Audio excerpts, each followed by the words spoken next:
आपल्याकडं मराठीत एक म्हण आहे, आवडतीचं सारं काही आवडतं पण नावडतीचं मीठ देखील आळणी लागतं. तीच बाब काँग्रेस हिंदूंच्या बाबतीत करत आलीये. कारण आजवर असे कैक उदाहरणं आहेत ज्यातून त्यांनी दाखवून दिले की आम्हाला हिंदूंची गरज नाही. काँग्रेसच्या विचाराला म्हणजेच नेहरू गांधी विचारधारा मानणाऱ्या लोकांच्या मनात मुळात हिंदूंसाठी अजिबात कणव किंवा आपुलकी नाहीच. असेल तर फक्त द्वेष आहे त्यांच्याकडे. पण याच काँग्रेसच्या लोकांना सर्व धर्म समभावाच्या नावाखाली मुस्लिमांच्या बाबतीत मात्र प्रचंड प्रेम आणि आपुलकी आहे, याची पुन्हा एकदा प्रचिती आली आहे. प्रियंका गांधी या नुकत्याच वायनाड लोकसभा मतदारसंघातून खासदार म्हणून निवडून गेल्या आहेत. त्यांना अयोध्येत राम मंदिराचं दर्शन घ्यायला बोलवलं गेलं होतं, पण त्या तिकडं फिरकल्या सुद्धा नाही. त्यांना अयोध्येत जाऊन रामाचं दर्शन घ्यायला वेळ नाही. पण मुंबईच्या हाजी अली ट्रस्टतर्फे त्यांना दर्शनासाठी बोलवण्यात आलं. तर प्रियंकाबाईंनी लगेचच पती रॉबर्ट वाद्रा यांना हाजी अलीचं दर्शन घ्यायला पाठवून दिलं. नेमकं काय घडलं, चला जाणून घेऊया. नमस्कार, वृत्त मराठीमध्ये आपलं स्वागत आहे. प्रियंका गांधी वाद्रा या नुकत्याच वायनाड लोकसभा मतदारसंघात झालेल्या पोटनिवडणुकीत निवडून येत खासदार झाले आहेत. त्यामुळे त्यांना सहपरिवार हाजी अलीच्या दर्शनाचे निमंत्रण पाठवण्यात आलं होतं. त्यांनी तात्काळ ते निमंत्रण स्वीकारत पती रॉबर्ट वाद्रा यांना अगत्याने मुंबईला पाठवलं व हाजी अलीचं दर्शन घ्यायला लावलं. वाद्रा देखील पत्नीच्या आदेशभर हुकूम मुंबईला आले आणि हाजी अलीचं दर्शन घेऊन गेले. त्यानंतर त्यांनी त्यांच्या एक्स हँडलवर काही फोटो देखील पोस्ट केले. फोटो पोस्ट करत लिहिलं की हाजी अलीचं दर्शन घेऊन आध्यात्मिक अनुभूती मिळाली आणि सध्या मशिदीच्या चाललेल्या सर्वेक्षणावरही चिंता व्यक्त केली. तसेच भारत कसा धर्मनिरपेक्ष देश आहे यावर ज्ञान देखील पाजळलं. आता प्रियंका यांच्या या अशा दुटप्पी वागण्याला काय म्हणावं, कारण हाजी अलीच्या दर्शनाचं निमंत्रण येताच ते स्वीकारलं गेलं. पण त्याच प्रियंका यांना अजून अयोध्येतील राम मंदिरात दर्शन घ्यायला वेळ मिळत नाही. विशेष बाब म्हणजे गांधी परिवाराच्या कोणत्याही सदस्यांपैकी कोणीच अजूनही अयोध्येतील राम मंदिराला भेट दिलेली नाही. हिंदू आस्थेचं प्रतीक असणारे अयोध्येचं राम मंदिर हे केवळ मंदिर नाही, तर मुस्लिम आक्रमकांनी चिरडलेल्या भारताच्या आध्यात्मिक वैभवाच्या पुनर्स्थापनेचे प्रतीक आहे.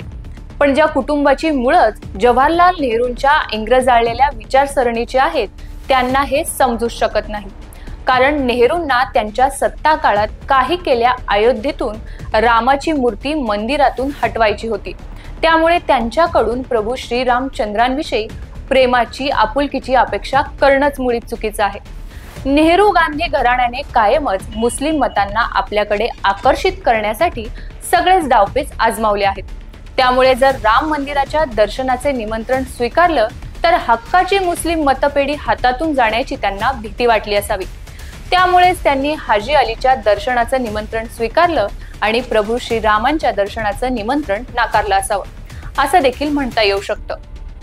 खरं तर गांधी घराण्यापैकी कुणी राम मंदिरात जाईल कशाला? कारण याच नेहरू गांधींचे एकनिष्ठ आणि काँग्रेसचे दरबारी राजकारणी नेते कपिल सिब्बल हे राम मंदिराच्या सुनावणीचा निर्णय पुढे ढकलण्याच्या प्रयत्नात आघाडीवर असायचे.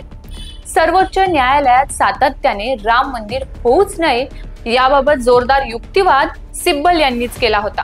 त्यामुळे प्रभू श्रीराम आणि राम मंदिर त्यांना नकोच होतं. प्रभू श्रीरामाच्या अस्तित्वावर प्रश्नचिन्ह निर्माण करणारे हेच लोक होते. आजच्या घडीला काँग्रेसलाच खरं तर धर्मनिरपेक्ष राहण्याचा सल्ला देण्याची सर्वाधिक गरज आहे. कारण शहाबानो प्रकरण असो वा प्रार्थना स्थळ कायदा असो किंवा मग 2013चा वक्फ बोर्ड कायदा असो आणि आता वक्फ बोर्ड दुरुस्तीला विरोध असो, या सर्व बाबतीत काँग्रेसने कायम धर्मावर आधारित राजकारण केले. पण त्यांच्या पक्षातील नेते मंडळी मात्र स्वतःचं झाकून ठेवत इतरांना सल्ले देत फिरतात. धार्मिक श्रद्धा ही प्रत्येकाची वैयक्तिक बाब आहे. त्यामुळे गांधी घराण्यातील लोकांनी देव मानावा की मानू नये हा त्यांचा मुद्दा. पण राहुल गांधी हे दत्तात्रय गोत्री ब्राह्मण असल्याचे किंवा त्यांनी मंदिरांना भेटी दिल्याचे फोटो वा व्हिडिओ हे निवडणुका जवळ आल्यावरच का दिसतात हा प्रश्नच आहे. विशेष बाब म्हणजे ज्या राज्यांच्या निवडणुकांमध्ये हिंदू लोकसंख्या निर्णायक भूमिका बजावते अशा वेळी गांधी घराण्यातील लोक मंदिरात जातात, टीका लावतात आणि आपल्या पाळीव पत्रकारांच्या करवी राहुल यांच्या गोत्राची चर्चा घडवून आणतात. पण मात्र इतर वेळेला सर्व धर्म समभावाच्या नावाखाली हिंदूंना ज्ञान शिकवलं जातं. रॉबर्ट वाद्रा हे हाजी अली यात्रेनंतर आता अयोध्येत राम मंदिरात दर्शनाला पोहोचतात की नाही हे पाहणे खरंच इंटरेस्टिंग असणार आहे. दरम्यान काँग्रेस नेत्यांच्या या दुटप्पी वागण्याला आणि कायम धर्म बघून राजकारण करण्याच्या प्रवृत्तीला तुम्ही काय म्हणाल हे आम्हाला कमेंट करून नक्की सांगा आणि पाहत रहा वृत्तम मराठी.